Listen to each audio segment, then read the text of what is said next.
रास्ते अतीक को प्रयागराज लाया जा रहा है। ये एक लंबा सफर, रात भर काफिले के साथ आगे बढ़ता रहा अतीक अहमद। तस्वीरें आपको दिखा रहे हैं जब बीच बीच में काफिला रुका।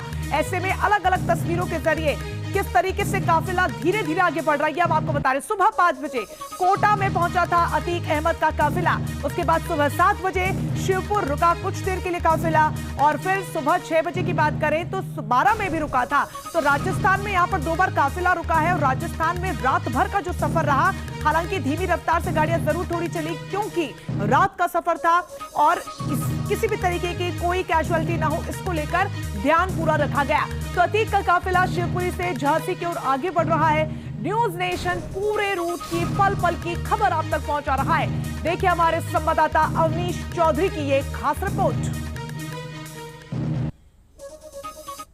माफिया अतीक अहमद के खतरे की रात की सुबह हो गई है, और इस समय आप देखें शिवपुरी में हम रामनगर टोल प्लाजा पर हैं और अतीक अहमद को लेकर पुलिस का काफिला यहां पर पहुंच गया है। ठीक आपके सामने हमारे कैमरा पर्सन अमित माचो आपको तस्वीरें दिखा रहे हैं जब ये काफिला यहां से गुजर रहा है। अतीक अहमद को इसी वैन में ले जाया जा रहा है। प्रयागराज पुलिस आगे लिखा हुआ है, और आगे पीछे आप देखें वरिष्ठ अधिकारियों और पुलिस कर्मियों का काफिला है, और लगातार इनका पीछा किया जा रहा है साबरमती से।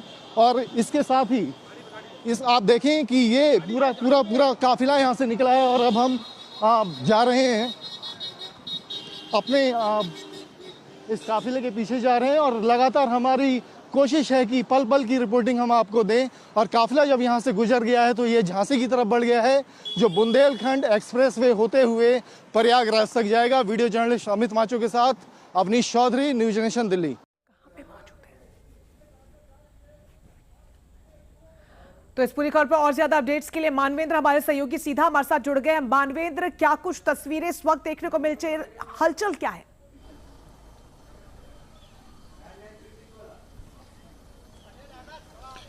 जी देखिए, प्रयागराज की नैनी सेंट्रल जेल में अतीक अहमद को रखा जाना है। 500 किलोमीटर का फासला है। ये वही जेल है जहां पर अतीक अहमद ने 1 दशक से ज़्यादा का समय बिताया है, लेकिन आज अतीक यहाँ आने से डर रहा है।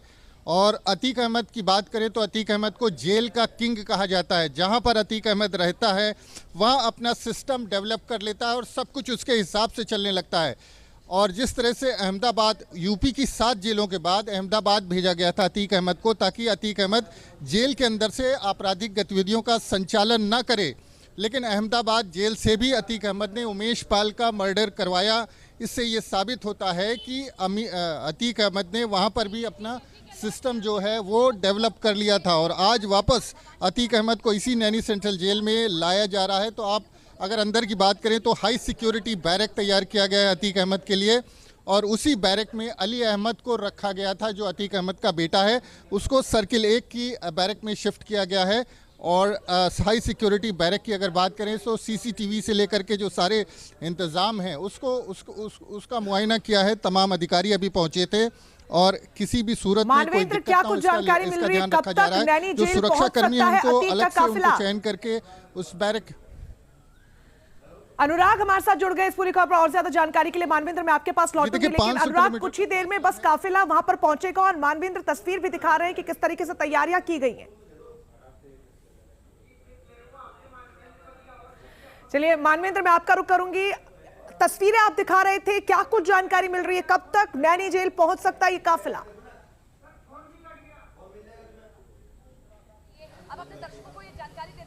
जी देखिए, 9 बजने वाला है और 500 किलोमीटर का फासला है, तो आप अंदाज़ा लगा सकते हैं 3 घंटा इधर है 12 बजने में, और 6 घंटे उधर है।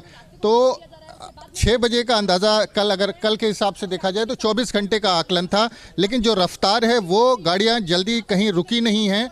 और ऐसे में उम्मीद इस बात की है कि 6 बजे से पहले भी अतीक अहमद को यहाँ लाया जा सकता है। हालांकि हमने देखा है कि कई बार अपराधियों को जब जेल शिफ्ट किया जाता है तो शाम के बाद ही, अंधेरा होने के बाद ही जेल में दाखिल किया जाता है। और यहाँ पर अगर बात करें तो हाई सिक्योरिटी बैरक में सारी तैयारियाँ पूरी कर ली गई हैं। जो बॉडी वॉर्न कैमरा है वो तमाम सुरक्षा कर्मियों को दिया गया है। डीजी जेल जो है मॉनिटर कर रहे हैं। वेब कास्टिंग के जरिए लखनऊ तक यहाँ की एक एक गतिविधि जो है उस पर नजर रखी जा रही है। तो अली अहमद जो अतीक अहमद का दूसरे नंबर का बेटा है, सहयोगी अवनीश का जो अतीक अहमद के काफिले के साथ हैं, पल पल की अपडेट्स दे रहे हैं। अतीक, क्या कुछ हलचल और तस्वीरें देखने को मिल रही है, दिखाइए।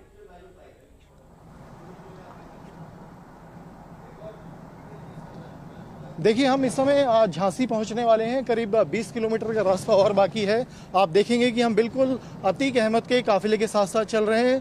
अमित हमारे कैमरा पर्सन दिखाएंगे कि कैसे पूरा काफिला 2 वज्र वाहन हैं, जिसमें आगे वाले वाहन में अतीक अहमद है और पीछे पुलिसकर्मियों की टीम है, और 5 से 6 गाड़ियां पुलिस की है और एक जो मध्य प्रदेश पुलिस की एक अलग गाड़ी है जो एस्कॉर्ट कर रही है। 3 राज्यों की पुलिस जहां जहां सीमा आ रही है वहां से उस राज्य की पुलिस साथ में चल रही है। अब जब झांसी पहुंच जाएंगे तो उत्तर प्रदेश पुलिस का एस्कॉर्ट हमारे साथ होगा। आप देख सकते हैं किस तरीके से ये जो पुलिस वैन है, ये इस काफिले के बीच में अगर कोई आता है तो उसको रोकने की कोशिश करती है।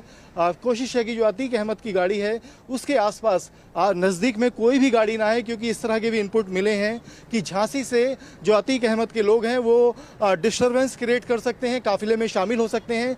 इसको लेकर पुलिस अलर्ट नज़र आ रही है। पुलिस की जो टीमें हैं वो गाड़ियों पर नज़र रख रही है। अगर वो मीडिया के अलावा कोई और गाड़ी है तो उसको पीछे किया जा रहा है। तो इस तरह के सुरक्षा इंतजाम नज़र आ रहे हैं ताकि जो अतीक अहमद को लेकर जो जिस तरह के कयास थे उससे और उसकी सुरक्षा को लेकर उसके लोग किसी तरह की हरकत ना करें, उसको लेकर पुलिस अलर्ट है। हथियारबंद पुलिसकर्मी अलग अलग गाड़ियों में बहुत ज्यादा जरूरी हो जाता है जब नाम इतना बड़ा उसमें शामिल हो। ऐसे में ये भी आपसे समझना चाहेंगे कि पूरा प्रोसेस किस तरीके से हो रहा है, क्योंकि अलग अलग राज्यों की पुलिस भी एस्कॉर्ट कर रही है, अलग अलग थाने पर भी टीम्स चेंज होती हैं। अवनीश,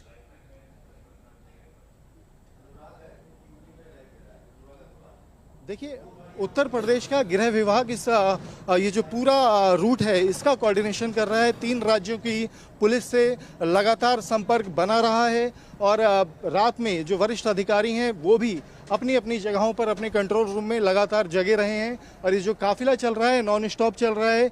कहीं अभी तक 8 बार इसको रोका गया, लेकिन रोकने की वजह लघु शंका और बहुत ही कुछ मिनटों के लिए रेस्ट लिया गया होगा, लेकिन लगातार ये काफिला उसके साथ ही चला जा रहा है। कोऑर्डिनेशन के लिए गृह विभाग के जो अधिकारी हैं वो लगातार पिछले 24 घंटे से कोऑर्डिनेशन में लगे हुए हैं। और जब ये काफिला आज शाम करीब 7 घंटे बाद, अभी भी 7 घंटे का रास्ता बाकी है, जब ये प्रयागराज पहुंच जाएगा, वहां की नैनी जेल में इसको शिफ्ट कर दिया जाएगा, तब तक ये पूरा रूट प्लान यहाँ बना रहेगा।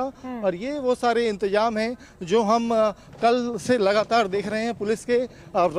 इसमें जो मध्य प्रदेश पुलिस है और साबरमती गुजरात पुलिस और मध्य प्रदेश पुलिस, आपके पास लौटेंगे और अपडेट्स आपसे लेंगे, क्योंकि बहुत महत्वपूर्ण हो जाता है कि काफिला कहां से कहां पहुंचा। ये दर्शकों को सबसे पहले न्यूज नेशन बताए। मानवेंद्र लगातार हमारे साथ बने हुए। मानवेंद्र, नैनी जेल में तैयारियां बखूबी की गई हैं, लेकिन चूंकि आपने अभी बताया कि शाम के समय ही जेल में शिफ्ट किया जाता है, तो अगर शाम के वक्त से पहले काफिला वहां पर पहुंचता है तो कहां पर अतीक को ले जाया जाएगा, क्या कुछ प्रोसेस होता है?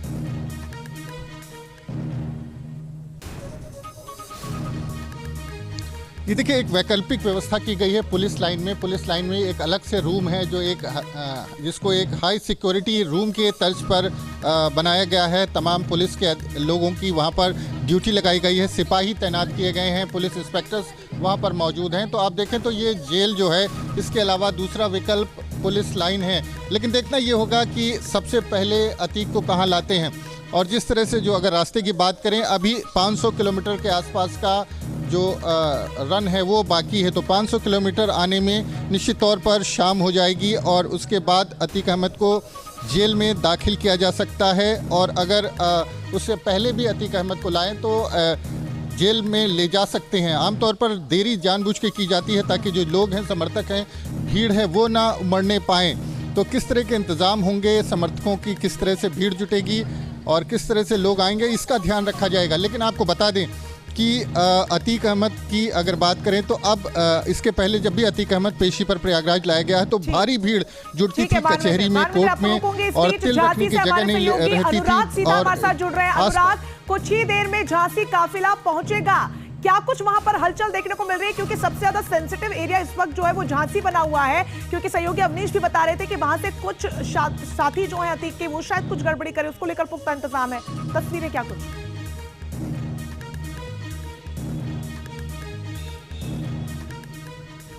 देखिए, बिल्कुल भी झांसी पहुंच नहीं रहा है, बल्कि झांसी पहुंच चुका है पूरा काफिला।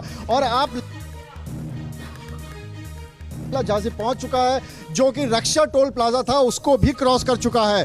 हालांकि एक बात बहुत महत्वपूर्ण है यहाँ पे बताने वाली कि ये काफिला रूट जो है वो सीधा सीधा नहीं ले रहा है। अभी अभी जो मेन पुल था उसके नीचे से ये काफिला निकला है और जो कि ऊपर से आराम से जा सकता था, लेकिन उसके बाद ये काफिला नीचे से निकला है। ऐसा क्यों किया गया है ये देखने वाली बात होगी, लेकिन कहीं ऐसा तो नहीं कि रूट चेंज किया जा रहा हो, लेकिन ऐसा लगता भी नहीं है क्योंकि जब पुल के नीचे से जब इसको लाया गया है तो फिर से अब जो रूट था, जो NH-27 वाला रूट था जो कि पहले से बताया जा रहा था, उसी पे काफिला चल रहा है। आप देख भी सकते हैं हमारे कैमरे पे लाइव की लगातार ये जो लंबा सा काफिला है, और ये इस वजह से भी क्योंकि पुलिस की गाड़ियों के साथ साथ यहाँ पर जो मीडिया कर्मी हैं उनकी भी गाड़ियाँ मौजूद हैं, और इस वजह से ये कुछ किलोमीटर का काफिला हो गया है।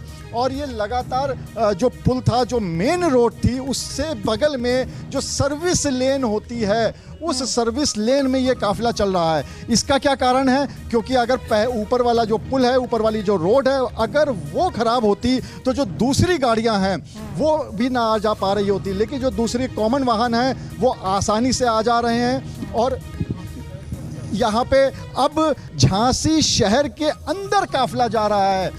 आपको एक लेटेस्ट अपडेट बता देते हैं कि अब जो काफिला है वो झांसी शहर के अंदर है, यानी जो एक बगल में जो साइड लेन होती है, जो साइड बाय का जो बाईपास होता है वहाँ पर नहीं है, बल्कि जो झांसी शहर है उसके अंदर अब हम लोग आ गए हैं और यहीं से काफिला जा रहा है। और जैसा कि पहले बताया जा रहा था कि जो भी पुलिस प्रशासन है उनको इंटीमेट कर दिया गया है कि जो भी रूट है उसको पूरा क्लियर कर दिया जाए, कहीं पे भी कोई अवरोध ना आए, कहीं पे भी कोई ट्रैफिक जाम ना लगे, क्योंकि काफिले को कहीं पे भी रुकना नहीं चाहिए। जरूरी हो जाता है कि बाईपास से न जाकर